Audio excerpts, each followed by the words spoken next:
اللہ کو پانے کا سفر آسان ہوتا تو یعقوب علیہ السلام کی آنکھوں کی روشنی نہ جاتی۔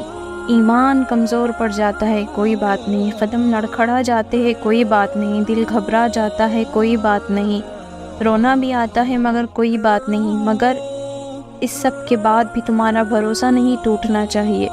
چلتے چلتے تھک بھی گئے ہو تو قدم رکنے نہیں چاہیے، روتے بھی ہو تو شکوہ نہیں کرنا چاہیے، اور یہی پہ اللہ کو اس کے پیارے بندے ملتے ہیں، وہ جو سفر کرتے رہتے ہیں، وہ جو گر کر بھی بھٹکتے نہیں، اور یہی یقین تمہیں اللہ کا بنا دیتی ہے، کیونکہ اللہ کو تو بس تمہارا یقین دیکھنا ہے۔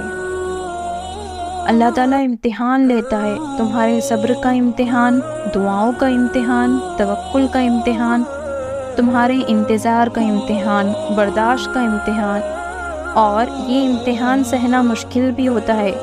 کبھی کبھی ہم تکلیف برداشت نہیں کر پاتے اور اپنی دعاؤں پر توکل کرنا چھوڑ دیتے ہیں، درد سہنا مشکل ہو جاتا ہے، طویل انتظار دل کو تھکا دیتا ہے، مگر اللہ کا امتحان تکلیف دینے کے لیے نہیں ہوتا۔ غور کرو تو پتہ چلے گا کہ جب تم اس امتحان میں نہیں تھے تب تم اللہ سے اتنا قریب نہیں تھے جتنا اس درد نے تمہیں اللہ کے مزید قریب کر دیا ہے۔ تم دیکھو گے کہ کیسی تمہاری دعاؤں میں خلوص بھر گیا ہے، بھروسہ آ گیا ہے۔ یہ امتحان تمہارے دل و دماغ پر پڑی درد کی اس دھند کو آہستہ آہستہ مٹا دے گا، اور شاید یہ راستہ ہو جو اللہ نے بنایا ہو تمہیں اپنی طرف لے کر آنے کا۔ پوچھا گیا صبر کسے کہتے ہیں؟ جواب ملا، جب تمہاری آنکھیں آنسوؤں سے نم ہو مگر تمہاری زبان پر شکوہ نہ ہو، اور دل اس بات کی گواہی دے رہا ہو کہ اللہ جو کرتا ہے بہتر ہی کرتا ہے۔ تم یہ خیال کرتے ہو کہ تم پر ظلم کیا جا رہا ہے، حالانکہ وہ تو رائی کے دانے کے برابر بھی ظلم نہیں کرتا۔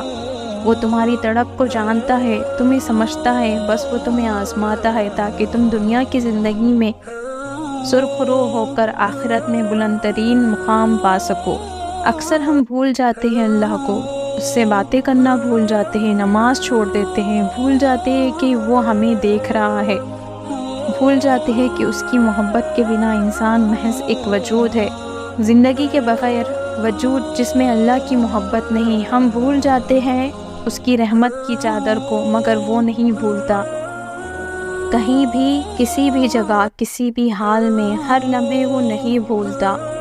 اس کو تمہارے گناہوں سے کوئی بھی فرق نہیں پڑتا۔ اگر ایک بار تم اس کی جانب لوٹ جاؤ تو آسمان کی اونچائی جتنے گناہ بھی لے کر اس کے پاس جاؤ نا، تو وہ بس آنسوؤں کے خطرے سے معاف کر دیتا ہے، سب بھلا دیتا ہے، مگر محبت کرنا نہیں چھوڑتا۔ ایسی محبت کرتا ہے وہ، اور جب وہ تمہاری دعاؤں پر راضی ہو جاتا ہے تو وہ یہ نہیں دیکھتا کہ دنیا اس چیز پر مطمئن ہے یا نہیں، اور نہ اس کو اس بات سے کوئی فرق پڑتا ہے کہ اس دعا کی قبولیت میں کتنی رکاوٹیں ہیں۔ وہ جب ارادہ باندھ لیتا ہے تو ناممکن کی ساری گرہ اپنے آپ کھل جاتی ہے۔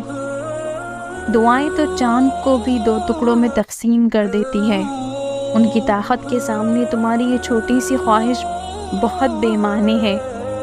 جب تم سجدہ کرتے ہوئے محبت کا حق ادا کرتے ہو، اور جب دعا کے لیے ہاتھ اٹھاتے ہو تو یقین کا حق ادا کرتے ہو، اور محبت کا تو یقین کے بغیر کوئی وجود نہیں۔ جس نماز میں دعا شامل نہ ہو وہ نماز ہمیشہ کے لیے ادھوری رہتی ہے، تو پھر نمازیں ادھوری رکھ کر خواہشوں کے مکمل ہونے کی طلب کیسی؟